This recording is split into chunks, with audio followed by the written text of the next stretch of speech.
creepy is it when a human body is transformed into a weapon? The human eye can see thermal imaging. The human hand can be turned into a firearm. The muzzle is in the palm of the hand. The load is in the upper arm. The most powerful weapon of all is the human mouth. With a mere sneeze, thousands of nano-knife blades can be ejected from the mouth and drilled into the enemy's nasal cavity. It will instantly shred the brain of the enemy.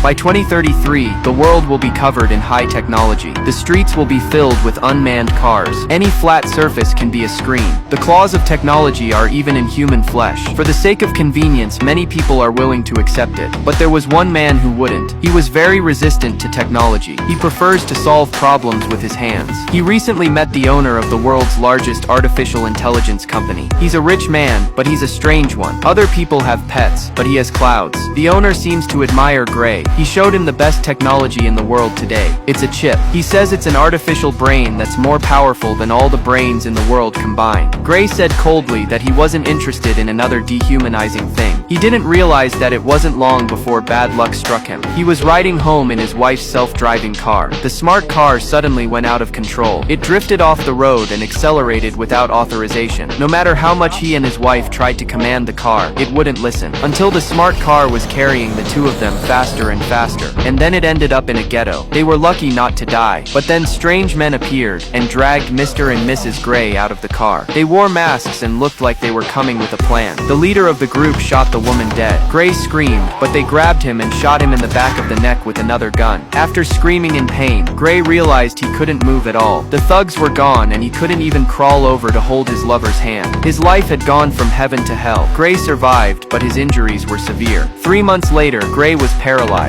He spent the rest of his life in a wheelchair. All he could do was bawl his eyes out. When his mom left, he ordered the robot arm to inject painkillers into his hand. He tried to kill himself that way, but the AI automatically contacted a hospital and brought him back to life. At this dark moment, an unexpected person came to see him. It was the big boss of the AI. He said, "I can help you get back on your feet by implanting the chip I showed you last time. It's an unprecedented operation, and you'll be the guinea pig." Gray had nothing left to lose, so he agreed. The operation took place in secret at the boss's house. The chip was implanted in Gray's spine, and it went smoothly. By the time the operation was over, Gray had just woken up and realized he could lift his arms. Then he could stand up. Within 10 minutes he had no problem signing his name. 20 minutes later, he was running. He could even go as fast as he could with ease. But the boss warned Gray that no one should know about the operation. Gray agreed. When he got home, he started working on the case right away. Revenge, of course, was the first order of business. But even the police couldn't find any clues. He was an ordinary man who couldn't see a thing. Just when he was worried, a low voice rang in his ear.